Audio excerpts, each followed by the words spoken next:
Rastaman, yo, half human, half zombie. Are you a zombie? Who spend more time on Facebook suffer higher rates of depression than people who spend less time on Facebook. It'll destroy relationships, it'll cost time, and it'll cost money, and it'll make your life worse. Are you using your brain? Drop in a seemingly perfect world where you can meet anyone with just a few taps of your fingers without knowing the danger. Unable to get out, controlled by phones, and blindlessly following the masses. To be human means that you are persuadable in every single moment.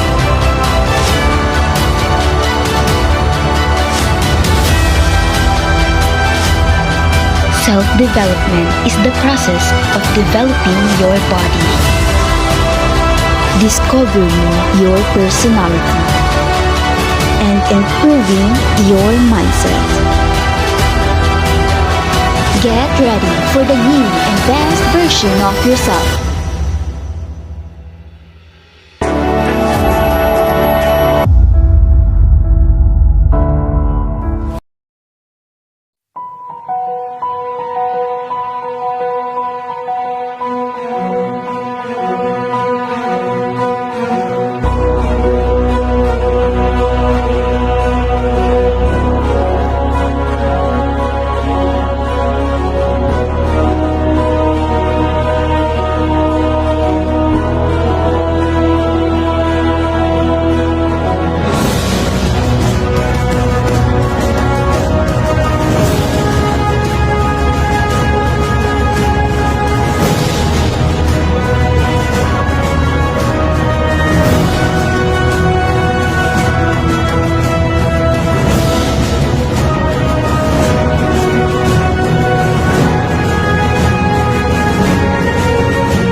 Pambansang awit ng Pilipinas. Kayang magiliw, kaya sa silanganan, alam ng puso, sa dikit mo'y buhay. Lupang hinirang, kuyak ka ng magiting, sa mandulupin, di ka pasisigil, sa nagatang tulong sa simoy at sa langit mong pagkaw, ay hinatang tulad awit sa pagkayang minamahal. Ang isang ng pagkawat mo'y tagumpay na nagiging, ang bituin at araw niya kailan pang ay magiging. Luma ng araw ng walhagit pagsinta, buhay langit sa piling mo. Ang hindi kaya ng pagkay mag-aamig, ang mamatay ng dahil sa'yo.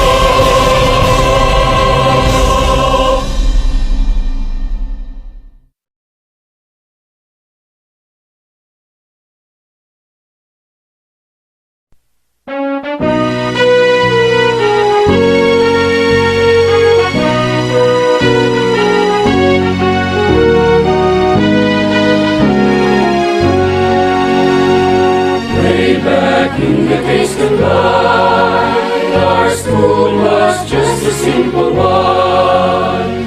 Now it goes to greater heights, with a symbol that will ever shine. We give a toast to Mentor Zeal, who was to make the NEUST. Oh, here is the country's pride, the NEUST. His stripes through all the years, let's forever be loyal and true. Oh, hear this the nation's call, for better you tomorrow. Hail to dear alma mater, let us all work with a might. Keep achieving for the glory of the Mayuyo University of Science and Technology. Oh, here is the country's pride, the He stretched through all the years, let's forever be loyal and true. Oh, here is the nation's call for better years tomorrow. Hail to dear on the latter, let us all work with our might. Keep achieving for the glory of the University of Science and Technology.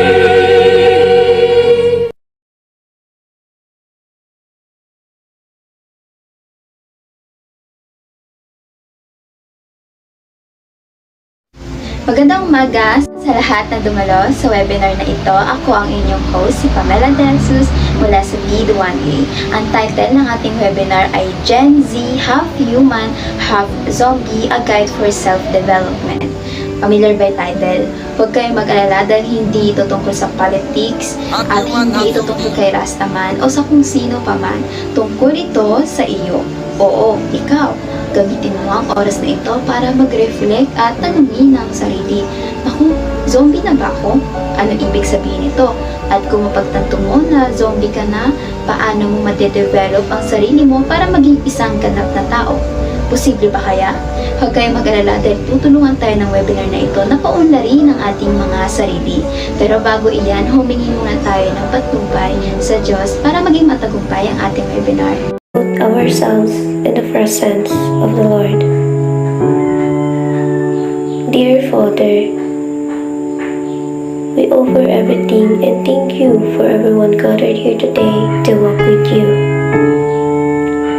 May we ask you for your blessings and guidance so that the activities set for this undertaking be successful.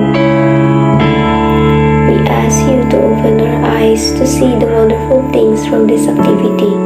We ask that you to open our ears so that we may retain the invaluable knowledge. Open our minds for us to think wisely. Put us with understanding, cooperation, and peace in fulfilling our responsibilities. Open our hearts so that we may receive your everlasting love, and open our spirits so that we may know that you are with us all throughout the day. We ask all this in the name of Jesus Christ. Amen. Siguro ay napaisip din kayo kung ano ang Z sa Gen Z. Ibig sabihin ba nito ay zombie? Pero kung curious ka katulad ko, siguro ay na-search mo na rin yan sa Google. Sa mga hindi pa nakakaalam, hindi po zombie ang ibig sabihin ng Z sa Gen Z dahil hango lang po ito sa mga tawag sa mga naunang henerasyon. Ang Gen X na edad 39 to 54, na sinundan ng Gen Y edad 23 to 38 o mas kilala bilang Millennials, at ang Gen Z edad 7 to 22. Kaya Gen X, Gen Y at Gen Z. Kaya pag naririnig nyo ang salitang Gen Z, what is the first thing that comes into your mind? Some may answer that it is a generation who grew up with the technology, social media, and the internet. Tama naman iyon dahil according to Annie E. Casey, one of the core characteristics of the Gen Z is being born into a world of peak technological innovation, or what they call a first digital natives, where information was immediately accessible and social media increasingly ubiquitous. Kaya mas prone tayo sa mga dangers and risks of using social media. We tend to mindlessly use social media. That's why the title of this webinar is Gen Z, Half Human, Half Zombie, and we divided it into two parts. The first one is half zombie. Bakit zombie? Kasi karamihan sa atin ay hindi na nag-iisip or brainless na sa paggamit ng social media. We will be discussing the following topics under the Half Zombie Symposium: social media engagement, understanding the Gen Z language, online dating, online games, and toxic trends in social media. There will be some tips that will surely help all of us and awareness din sa mga dangers and risks na maaari nating ma-encounter. Kaya tulad ng sinabi ko kanina, gamitin mo ang time na ito para i-analyze at mag-reflect sa sarili mo kung isa ka ba sa mga tao na tila zombie at hindi na iniisip kung tama ba ang ikinikilos sa social media. Kaya wag na nating patagalan, let's all welcome our first presenter, Miss Maria Krissanta Lumanlan. Tatalakayan niya ang mga data and research about social media engagement. Ipapakilala ng tagapagsalita ang susunod sa kanya. Miss Lumanlan, handa na po kaming makinig. Most people use electronic devices for things like homework, research, social networking, entertainment, and more. But if you're not careful, you could become overly attached to your devices. You could even have withdrawal symptoms if you're away from your devices. This addiction could cost you your job, your friends, or more. Are you addicted to your device? The Bible says to make sure of the more important things. So ask yourself these questions. Do I become uneasy or irritated when I can't use my device? Do I keep using my device longer than I intended to? Am I losing sleep because I can't stop checking for messages? Do my devices cause me to neglect my family? What would my family say?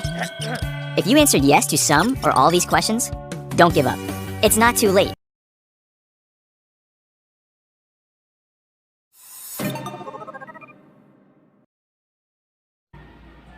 Ayan, maraming salamat Miss De Jesus. Magandang araw sa inyo lahat. Ako si Maria Krissanta Lumanlan mula sa pangkat ng B20.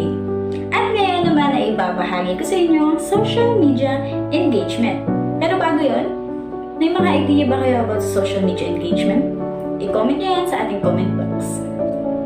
Sa social media engagement, pumapasok ang word na social media. Pero, ano nga ba ang social media?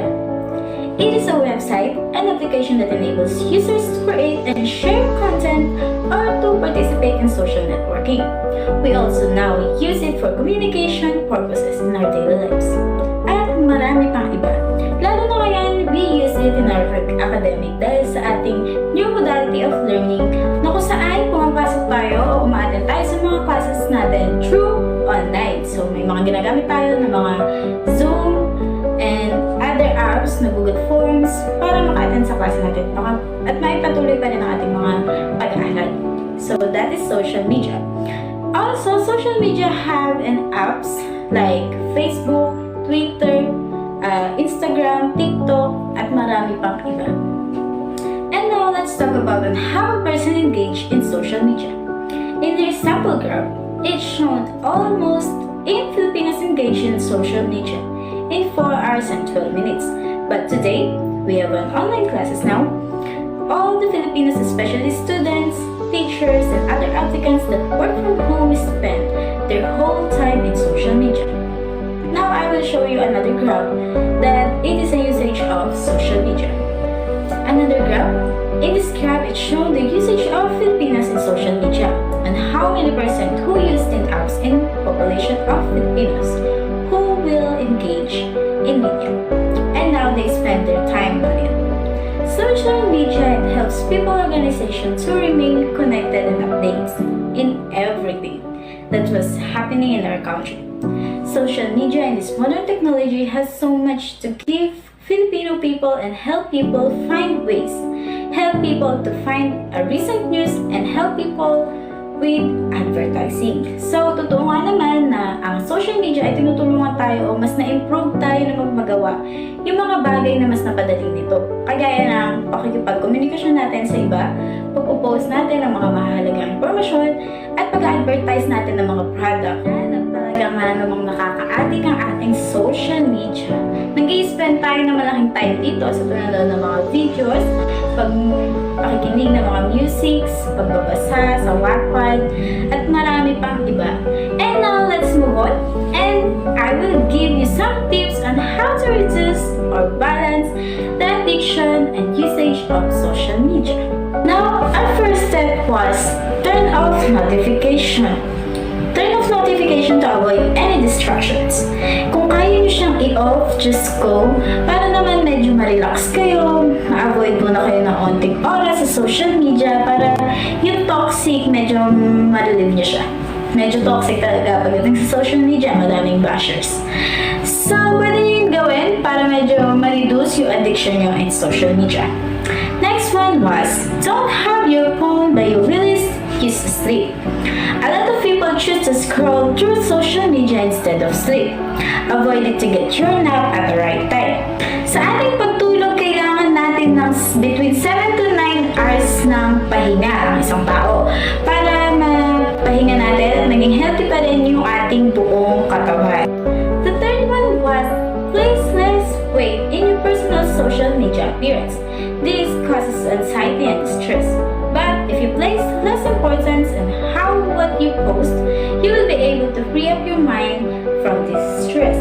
Karamihan sa atin ay nagpo-post ng mga pictures like yung mga pagdating na ng parcels nila ng Shopee at Lazada, pinopost nila yung mga parcels nila, but accidentally nasasama or nakikita doon yung mga address nila. Kaya naman yung iba ang ginagawa umu-order at doon i-address sa kanila. Kaya dapat maging maingat tayo sa pagpo-post ng ating mga pictures or information sa ating social media accounts. At ganun din sa pagbibigay ng mga information sa ibang tao. And the last one was time management. Balance your time on how many hours, minutes, seconds you will use social media for our other priority. So, eto nga yung sinasabi natin na kailangan natin mag-time management para hindi natin nakakaligtaan na may iba ka pa palang dapat gawin. Pero dahil nga wala tayong time management, nakakaligtaan natin siya at napag-iiwanan na kung ano pa yung mga importanteng bagay na dapat natin pinapriority. At tinatapos ko dito ang aking social media engagement.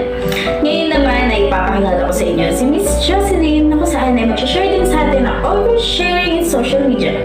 Miss Joycelyn, pasok! Thank you, Miss Lumanlan. I'm Joycelyn Gajultos and I will discuss the social media oversharing. What is social media oversharing? Oversharing on social media has become a problem. People are using platforms as their online diaries, broadcasting their personal grievances and details of their children's lives for the entire world to see. I am going to drop a truth on you right now. The world does not care about every detail of your life. It is harsh to hear, but yes, those most vested in your life and that do care will do so offline. What is the effect of oversharing on social media? Some people may overshare because they want to prove something. Many don't realize they are oversharing and struggle to read their audience. Often oversharers aren't aware they have revealed too much after the act, or they might just not see it as a problem. This behavior can be dangerous because it may reveal private information to strangers who are looking to take advantage of them. Examples of oversharing: sharing too much information to the public like family members or personal drama. For instances, you share your address in social media. It can mean you are at a greater risk of identity theft, stalking, and harassment. This includes information you post on social media. Cybercriminals can piece together your identity from information that is publicly available about you.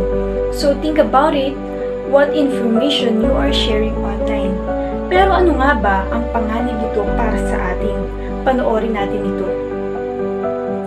Hindi ba't napakapanganib at delikado ng mga mag-share ng personal na impormasyon? Kaya may ilan akong tips na ibabahagi sa inyo. To avoid oversharing, we should understand which platforms we should use privately and professionally. Control who can see your profile and post on private accounts. It might be your closest family or friends. It's difficult to disconnect from social media when your phone buzzes with new notification every minute, so switch it off. Before sharing something in social media, you will always think first before you click. Thank you for listening. For our next lesson, Miss Irish Sagabain will discuss the Gen Z language. What can you do on a social network?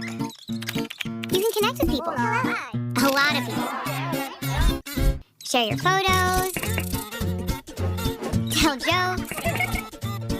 Post your thoughts on, well, just about anything. And see what all your friends are up to. It's pretty easy. And that's the problem. Sometimes, it's a little too easy. You see, a social network may look harmless, but once you log in, watch out. It could be a dangerous place. Don't post anything that you wouldn't want to see on the TV news or the front page of the newspaper. And that includes personal information, like your phone number, where you live, and where you go to school. Never tell people when you're not home or when you're going on vacation. It may seem harmless, but that's exactly the kind of information thieves can use to break into your house or even steal your identity. So you're careful about what you share. Now think about who you're sharing it with. Who are your friends? Some people have hundreds of online friends. Some have thousands. So you may think the more friends the better, right? Actually, no. That kind of thinking can blow up in your face. You see, when you connect with online friends, you're also indirectly connecting with their friends and their friends' friends. That means you may find yourself seeing posts from people you don't even know. People whose morals and beliefs may be different from yours. They may use bad language or post about things you know are wrong. Those just aren't the kind of friends you want to hang around with, not even online. And there's another danger. At Psalm 26:4, the Bible warns about people who hide what they are.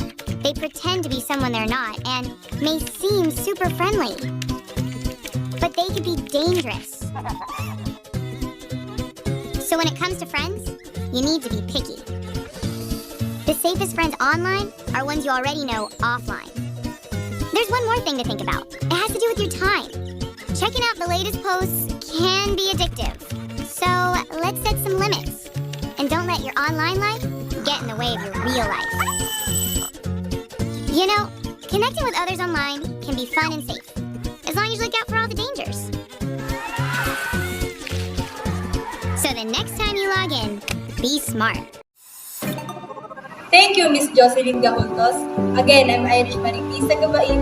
Today I will discuss what is Konyo or Gen Z language. What Konyo really means. If you search for the origin of the word Konyo, the result might surprise you.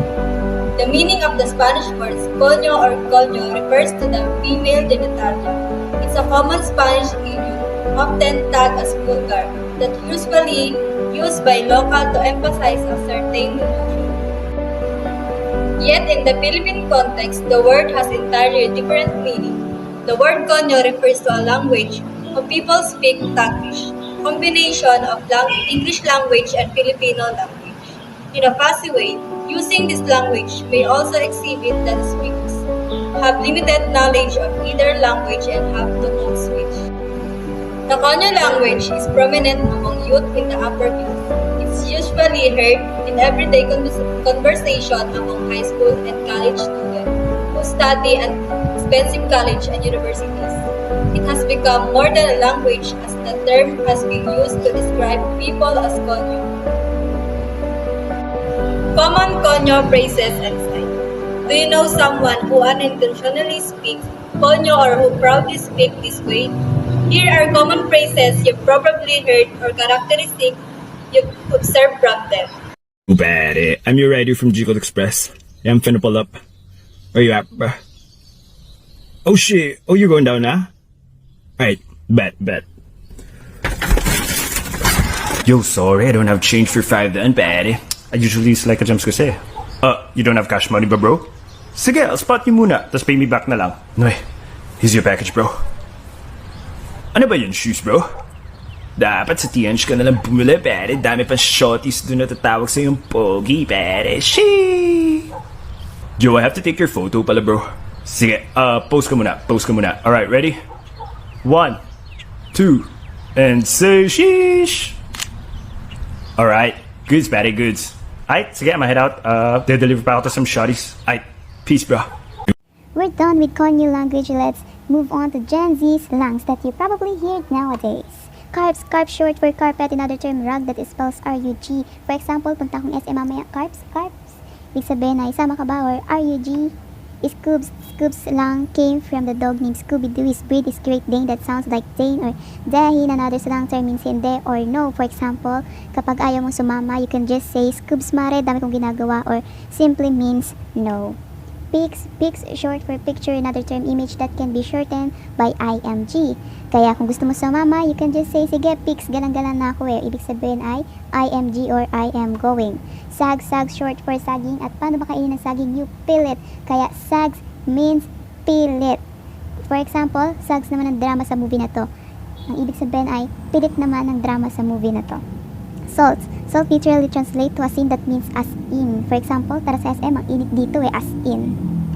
Shark in Tagalog is pating, kaya sharks means patingin. For example, wala daw pera, sharks nga ng wallet, or ibig sabihin ay patingin nga ng wallet. At ang ating last example ay uwu, a texting emoticon that can use to show cuteness but later adapted as an expression to sound and look cute. We can provide an example for a moment. And we still have many slangs to discover like simsa, lit, oomph, yeet, Gucci, weird flex, but okay. But you can just simply search it on Google. Gen Z slang can be confusing and sometimes annoying. We probably heard or read about slangs in social media as we browse, but we need to be careful of what to add to our vocabulary. Gumps.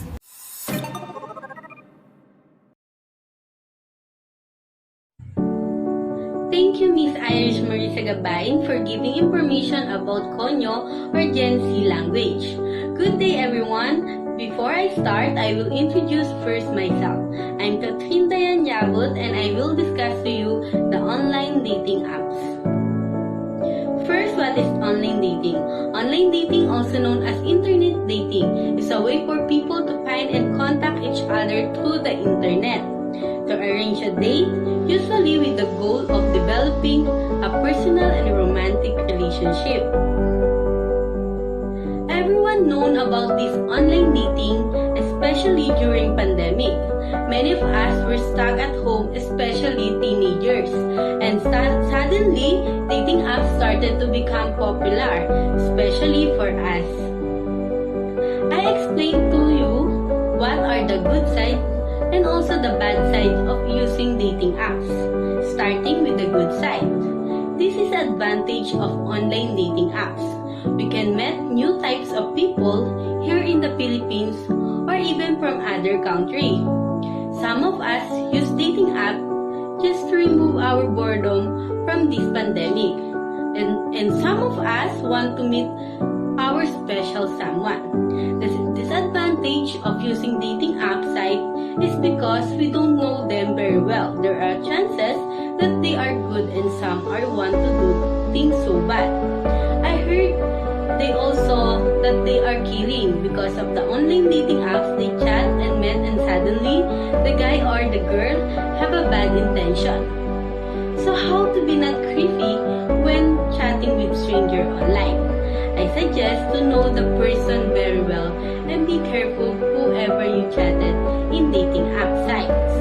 Just be careful in giving information to the strangers. Online dating is a good, but sometimes it become bad because of the intention of the people. And that is the information about online dating apps. I hope that this helped you a lot, and thank you and God bless. Thank you, Miss Yabut. And again, my name is Glen Apolonio, and I will be discuss the topic online games. When we hear the word online games, we always thought about that it will be only cause bad effects to us. That is just a waste of time, to the point that we don't see the bigger part of what online games can bring to us. But what exactly it is? Simply creating relationship and connection with other people, like building a new friendship. Second, other people can express themselves through online games. How? They fulfill their happiness and contentment of what they wanted to do. They can learn new skills, techniques, and practice their critical thinking by how their gameplay will be acquired. I will say that not everything about online games can lead to us to have bad effects. However, without the right guidance of what games to play or when to play, children can be exposed to certain risks, such as game bullying, online grooming, or in some extreme cases, gaming addiction.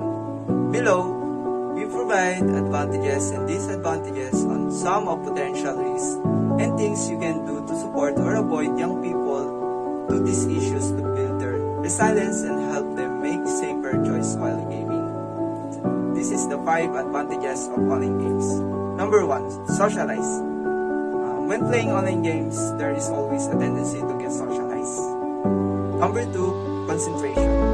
Frequently playing online games will make children's brain to function quicker and overall improve their memory power. Number 3, analytical skills.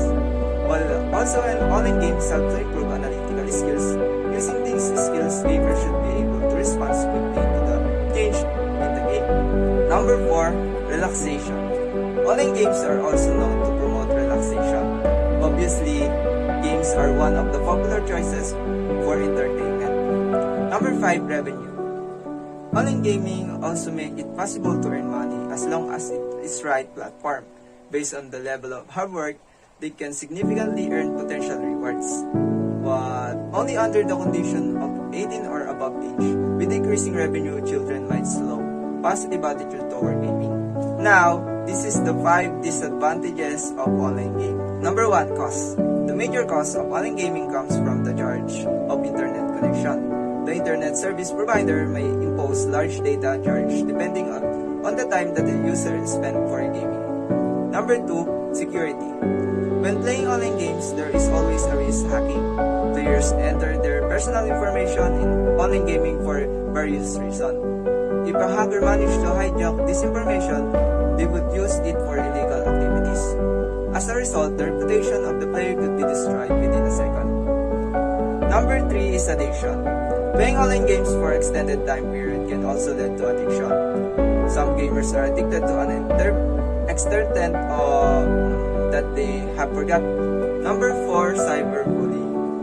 Cyberbullying is one such way through which these people will take advantage. It is a popular tactic used to distract gamers. Number 5, health concern. Prolonged time spent in online gaming can have adverse effect on your physical health. Online gamers often spend too much time to staying in one position without much of any physical activities. The result of this can be seen in the form of shoulder and back pain. The next topic will be discussed by Maturan.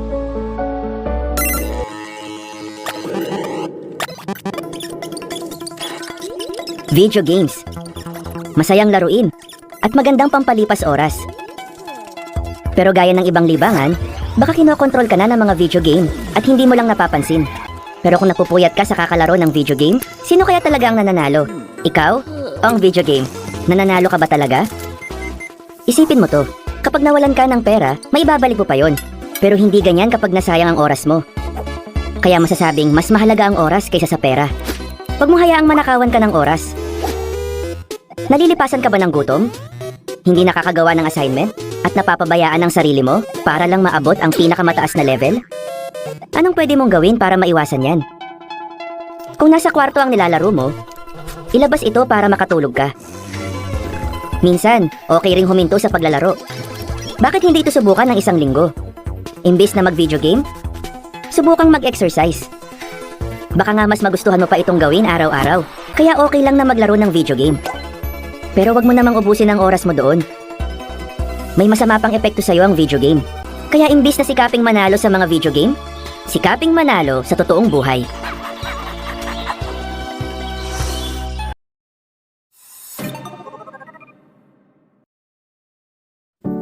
Thank you, Mr. Apolonio. Good day, everyone. This is Maturan from Bid 1A. And this morning, I'll discuss about toxic trends on social media. First, what is the meaning of toxic? Toxic literally means poison or damaging something. But in social media, it means they are connecting with friends or family or finding information online. But they are also subject to bullying or rumor spreading and get unrealistic views of others' lives. And there's a list of toxic trends on social media. At unang-una na dyan ang yung challenges on social media. Ano nga ba muna din ang ibig sabihin nun? Some challenges on social media do not have a good effect on viewers, especially children. challenges are popular with teens today, but there are also toxic challenges that kids shouldn't see. At ang halimbawa na may sasabi ko doon ay ang invisible challenge na nauso sa TikTok app na kung saan ay tatapat mo lamang ang iyong kamay at ikay maglalaho at magagawa mo na lahat ng gusto mo. At meron ding nakapaggawa ng challenge na iyon at munti ka nang makita ang kanyang maselan katawan. At para sa akin, ang challenge na iyon ang pinaka-toxic na trends na nangyari sa social media dahil hindi dapat iyon nakikita ng mga kabataan. Pangalawa, spreading fake news. Fake news is false or misleading information presented as news. And posting fake news on social media is a kind of toxic because it damages a person's reputation. Ang pagkakalat ng fake news sa social media ay matatawag mo rin na toxic dahil sa pagkakalat ng fake news sa buong mundo. Pangatlo ay ang cancel culture, no room for proof. It means if you've done something that is wrong in the eyes of others, you will be judged by the netizen without knowing the whole story. They will say that you are cancelled, that means they will no longer support you and spread the things you did that they think you are wrong. Pang-apat ay ang ghosting. Ghosting is classified as one person leaving the other without any forewarning, and this can include any type of relationship. Marami sa mga kabataan ngayon ang nag-ghosting sa social media, kaya matatawag din natin iyon na toxic trends on social media. Ang lima, victim blaming. Victim blaming is when the victim of a crime or an accident is held responsible in whole or in part for the crimes that have been committed against them. Often, the responses toward crime victims are based on the misunderstanding of others. Ibig sabihin ay ang pag-aakusa ng tao sa social media sa biktima. At ang panghuli ay ang comparison of lives over social media and reality. There are many people that post luxurious things that they aren't really possessed in real life. That's why they're getting forced to continue to show this kind of life in social media, and they often suffer in this kind of lifestyle. Some may be disappointed if they found out that their social media life is far from reality. And that's the end of my discussion about toxic trends on social media. And gusto niyo bang malaman kung ano ang mga epekto ng toxic trends sa atin? At yan ay ipapaliwanag ng susunod na reporter na si Mr. Robineil Mayuyo. For the continuation of our topic, let's proceed. People are increasingly living their lives online, and social media has become an inherent part of our lives. But it is important to realize the effects of the different toxic trends. Self-absorption. Sharing endless selfies and all innermost thoughts on social media can create unhealthy self-centeredness and distance us from the real-life correction. Mental health. Following social media trends can lead to a low quality sleep and harm mental health that can lead in a depression and anxiety. Like for example, the Thinkspiration website filled the social media newsfeed with effect, weight, stigma, but the followers didn't know that it can lead in body dysfunction. Influence one's personality or develop bad personality. Toxic trends affect can increase level of negativity. It has a power to influence individual beliefs, behavior, and attitude. Low self-esteem. Uploading unrealistic and edited picture on TikTok has a large impact. It encourages others to participate in trends that persuade harmful beauty standards, especially the young women, to put their bodies under security for a trend to get a chance to go viral. Ayan, salamat Mr. Mayuyo at sa mga naunang nag-present. Marami tayong natutunan sa paggamit ng social media, tulad ng sharing is caring but oversharing is tiring and dangerous. Lumawak din yung ating vocabulary sa mga Gen Z slang and new way of talking. Tapos mag-ingat din pala tayo sa mga nakakating natin online at may positive side din pala sa paglalaro ng online games. Mag-ingat din sa mga toxic threads na nakikita natin sa social media. Doon lang tayo dapat sa wholesome trends. Pero before we proceed to our next symposium, we would like you to relax for a moment and enjoy the performance that we prepared for you.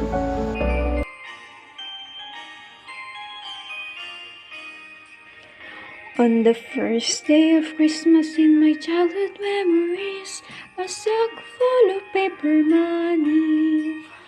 On the second day of Christmas in my childhood memories, 2 paper dolls in a sack full of paper money. On the third day of Christmas in my childhood memories, 3 crazy friends, 2 paper dolls and a sack full of paper money. On the fourth day of Christmas in my childhood memories, 4 greeting cards, 3 crazy friends, 2 paper dolls and a sack full of paper money. On the fifth day of Christmas in my childhood memories, 5 carolings, 4 greeting cards, 3 crazy friends, 2 paper dolls, and a sack full of paper money. On the sixth day of Christmas in my childhood memories, 6 mice are coming, 5 carolings, 4 greeting cards, 3 crazy friends, 2 paper dolls, and a sack full of paper money. On the seventh day of Christmas in my childhood memories, 7 frozen ice cream, 6 mice are coming, 5 carolings, 4 greeting cards, 3 crazy friends, 2 paper dolls, and a sack full of paper money.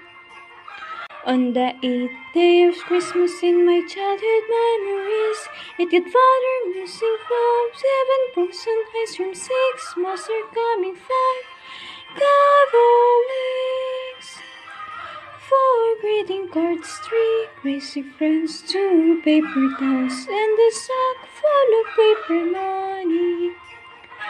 On the 9th day of Christmas in my childhood memories, 9 brother toasting, 8 godfather missing, 7 frozen ice cream, 6 mice are coming, 5 carolings, 4 greeting cards, 3 crazy friends, 2 paper dolls, and a sack full of paper money. On the 10th day of Christmas in my childhood memories, 10 fireworks going, 9 brother toasting, 8 godfather missing, 7 frozen, 6 mice are coming, 5 carolings, 4 greeting cards, 3 crazy friends, 2 paper dolls, and a sack full of paper money. On the 11th day of Christmas in my childhood memories, 11 onion rings, 10 fireworks going, 9 brother toasting, 8 got 7 frozen ice cream, 6 mice are coming, 5 carolings, 4 greeting cards, 3 crazy friends, 2 paper dolls, and a sack full of paper money. On the 12th day of Christmas in my childhood memories, 12 rubber faces, 7 onion rings, 10 fireworks going, 9 brother toasting, 8 godfather missing, 7 frozen ice cream, 6 mice are coming, 5 carolings, 4 greeting cards, 3 crazy friends, 2 paper dolls, and a sack full of paper money. Nag-flashback pa ang mga memories nyo nung bata pa kayo? Siguro karamihan ay nakarelate din sa kanta. Parang kailan lang, no, bata pa tayo, yung maliliit pa lang yung pinoproblema natin. Pero ngayon, parang pasan na natin ang mundo. Hindi lahat, pero yung iba na-overwhelm kasi dami ng responsibilities na kailangan gawin. Tutulungan tayo ng class symposium to understand the changes in our physical, mental health, and social life. Just feel free to take down notes because we're about to dive into the sea full of hacks and tips about self-development. I would like to introduce Miss Kristopher Lopez. He will be presenting the physical changes as part of growing up. Ang sabi dito, puberty is the time in life when a boy or girl becomes sexually mature. Nagmamature daw tayo sexually sa edad na 10 to 14 years old sa mga babae at 12 to 16 years old naman sa mga lalaki. Narito ang mga pagbabagong nararanasan ng mga kalalakihan sa panahon ng pagbibinata. Una, paglaki at paglalim ng boses. Ikalawa, magkakaroon ng buhok sa muka. Ikatlo, ang paglaki ng kalamnan. At ang ikaapat, ang paglaki ng Adam's apple. Narito naman ang mga pagbabagong nararanasan ng mga kababaihan sa panahon ng kanilang pagdadalaga. Una, kurba ng bewang. Nag-iiba ang kanilang kurba ng bewang. Ikalawa, pagkakaroon ng regla o menstruation. Ikatlo, paglaki ng dibdib. At ang ikaapat, ang paglapad at paglaki ng kanilang balakang. Maaring ang iba ay hindi agad ito nararanasan sapagkat sila ay nahuhuli sa kanilang pagbibinata o pagdadalaga o hindi agad sila nagmamature sa kanilang katawan. Ngunit ito ang karaniwang nangyayari o dapat maranasan ng isang nagbibinata o nagdadalaga. Thank you, Mr. Lopez, and good day to everyone. Again, I'm Jacqueline S. Capinlac from BA 1A, and this morning, I'll discuss the behavior of child during adolescent stage. So, let's start. The sudden and rapid physical changes that adolescents gone through make adolescents very self-conscious. They are sensitive and worry about their own body changes. They may make painful comparison about themselves with their peers. So, what are typical teenage behavior? Some examples are exploring and trying new things, some physical awkwardness, frustration, increasing skills in some areas, increasing curiosity with sex, selfishness, some self-absorption, and searching out new role models. And when this behavior happened, what do you think about what are typical teenage problems? Teens are going to try to gain some independence, which can lead to changes to parental and school authority. Second, teens are having a bit of an identity crisis as he or she also try to figure out who he or she wants to be. Maybe these are normal for teens because being a teen is tough. And also because according to Sigmund Freud, adolescent stage in the development of the human race from which humanity should be itself. And that would be all. Thank you for listening and watching. The next topic, entitled The Importance of Self-Development and Adulting Tips, will be discussed by Miss Princess Mary Soro.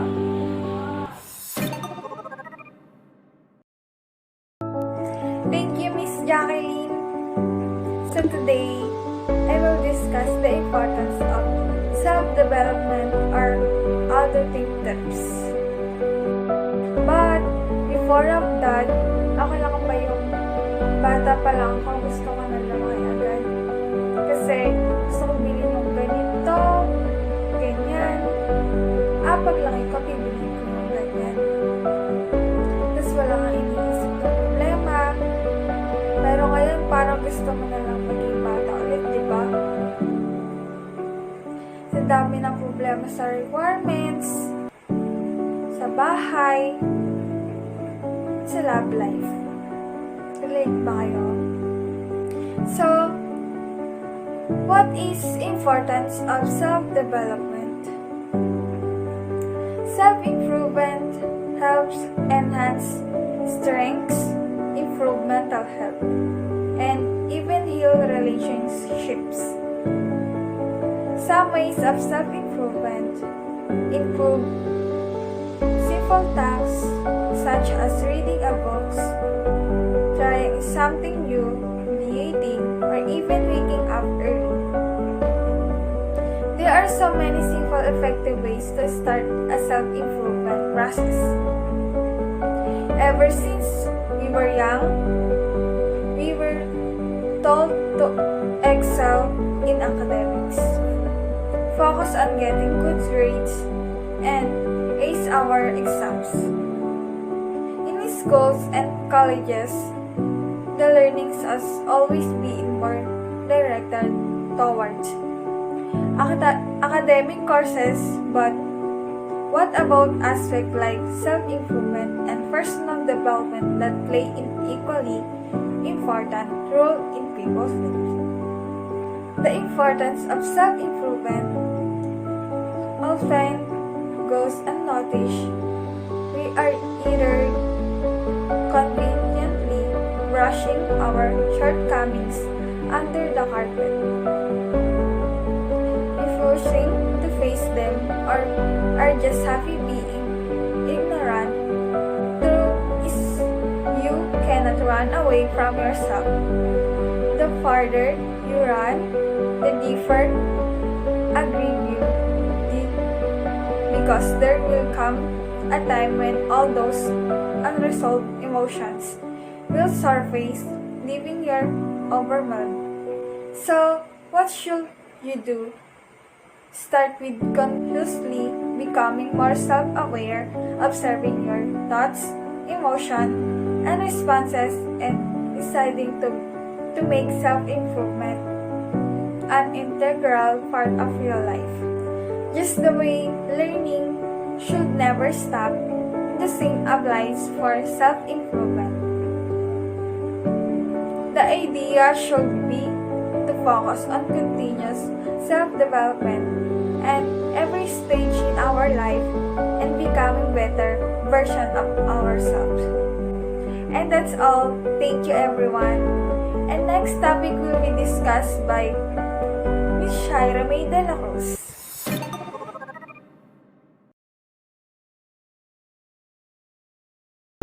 Thank you, Miss Princess Soro. A blessed day to everyone. I'm Shaira Dela Cruz from BEd 1A, and I will discuss the understanding introvert and extrovert. Siguro ay na-identify nyo na ang sarili nyo kung alin kayo dyan. There's this notion that one must be versus the other when in reality, it's not about competing, but understanding the strengths for each. Let's clarify some things about introverts and extroverts. An introvert is a person with qualities of a personality type known as introversion. This means that they feel more comfortable focusing on their inner thoughts and ideas rather than what's happening externally. An introvert is someone who's shy or quiet and prefers to be alone.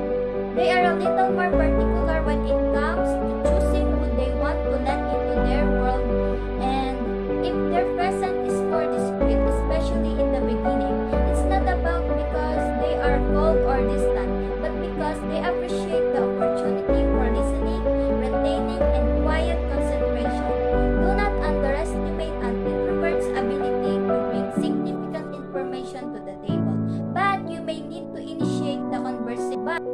Extroverts are energized by socializing in larger groups of people, having many friends instead of a few intimate, and extroverts are often described as the life of the party. Their outgoing, vibrant nature draws people to them, and they have a hard time turning away the attention. They strive for interaction. In short, extroverts are energized by crowds and interaction with the external world. Being the center of attention can be quite energizing as is the opportunity to have an audience. Unlike an introvert that loses energy from social interaction, the extrovert gains energy from it. Now what personalities we can socialize better with other people with these personalities, and that's all. Thank you for listening. The next topic entitled Importance of Mental Health will be discussed by Miss Apple Gatmaitan.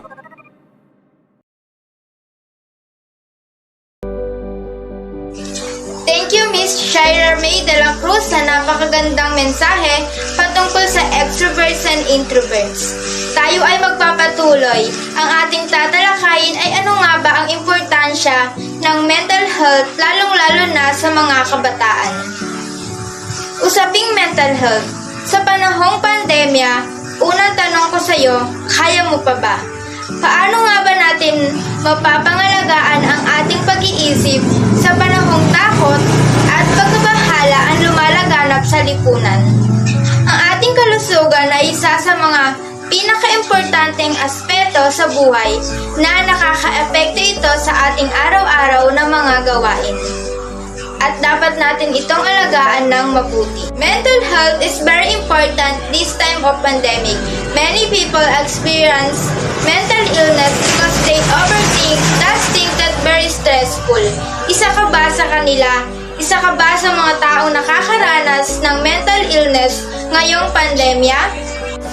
Narito ang mga advice para sa iyo to have a good mental health, hakbang na maaari mong gawin upang mapabuti ang iyong kalusugan sa isip araw-araw. Mga maliliit na bagay tulad ng pag-ehersisyo, pagkain ng balanse at masustansyang mga pagkain at pagkuha ng sapat na tulog ay nakakatulong sa pagpapalakas ng iyong mental health. Malaking tulong rin ang naitutulot ng pagpapahayag ng iyong mga nararamdaman at problema sa mga kaibigan o pamilya. Ipaalam sa kanila ang mga problema at paghihirap na pinagdadaanan upang sila ay makatulong.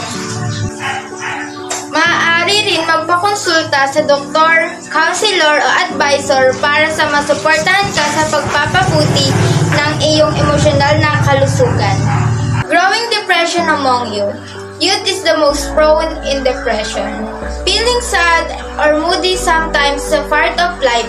Young people can feel sad and worried about life, even such as exam, fights with family or friends, changing schools, or moving house. Sometimes the feeling of sadness go on for weeks or months and affect everyday life. If a young person feels miserable most of the time and finds it difficult to get motivated, they may have depression, a serious illness that can affect people of all ages. Depression is one of the major risk factors for suicide and self-harm. If a young person is self-harming or talking about suicide, encourage young people to talk about how they feel with someone they know and trust, such as a parent, teacher, school counselor, family, or friend. An important next step is for the young person to visit their doctor to learn whether they have depression and what can be done to treat it. Many people find it hard to ask for professional help, and sometimes young people do not want to go to a healthcare professional. If this is the case, you could let them know that depression is common and that you are concerned.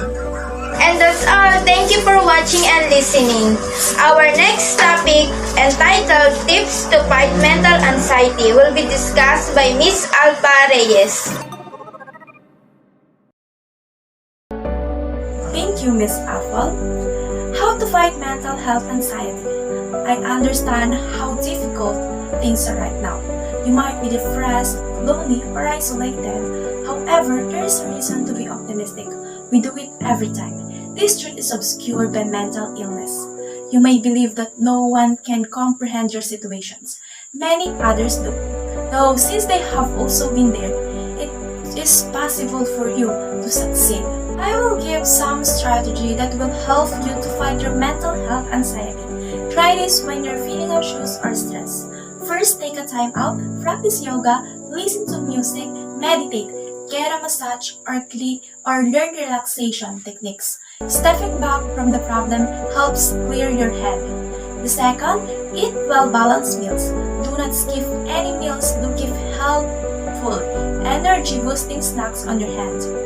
The third, limit alcohol and caffeine, which can aggravate anxiety and trigger panic attacks. Get enough sleep. When you stress, your body needs additional sleep and rest. Fifth, exercise daily to help you feel good and maintain your health. 6.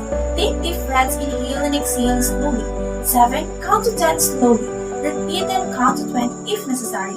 8. Do your best instead of aiming for perfection, which isn't possible. Be proud of however close you get. 9. Accept that you cannot control everything.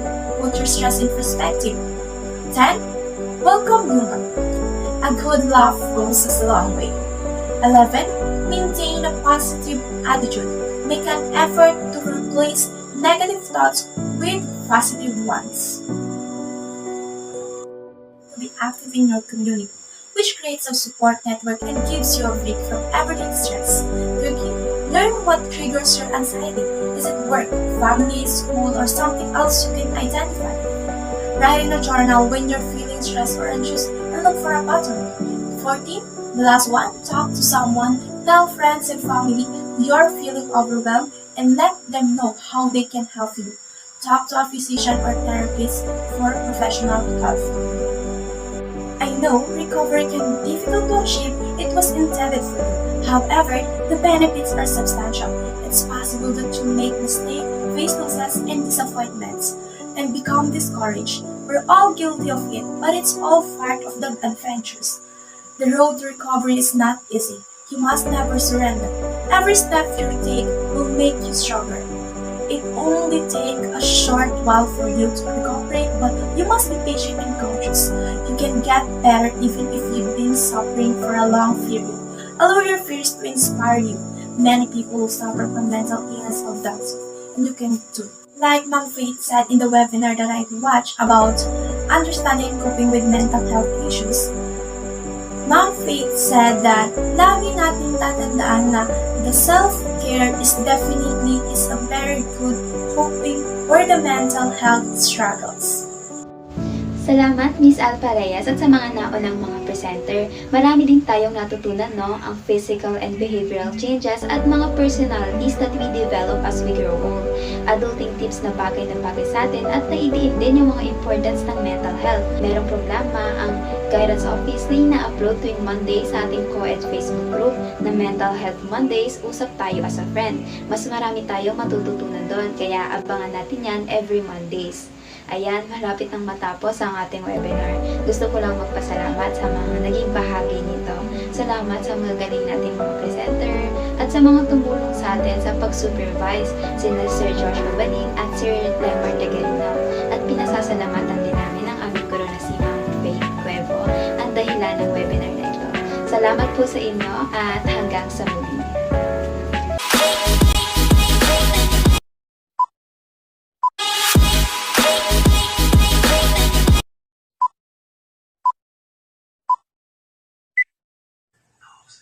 Depression is one of the major risk factors for suicide and self-harm. If a young person Improvement often goes unnoticed. We are either conveniently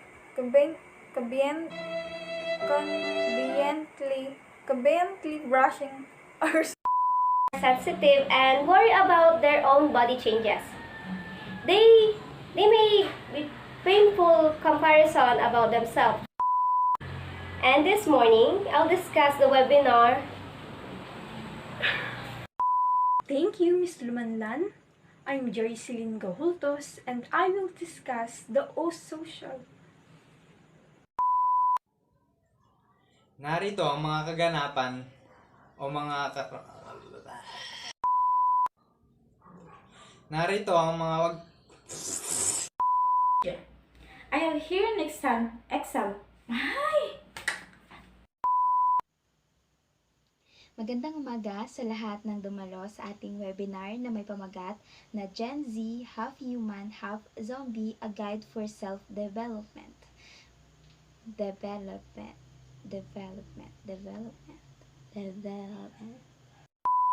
counselor o advisor para sa On the second day of Christmas in... Long as it is right platform.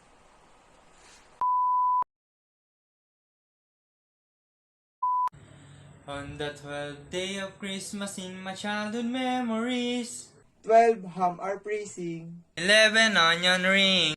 10 pirates going. 9 bread are toasting. 8 Godfather missing. 7 frozen ice cream. 6 masks are coming. 5 carolings. 4 greeting cards. 3 crazy friends. 2 paper dolls. And a sack full of paper money.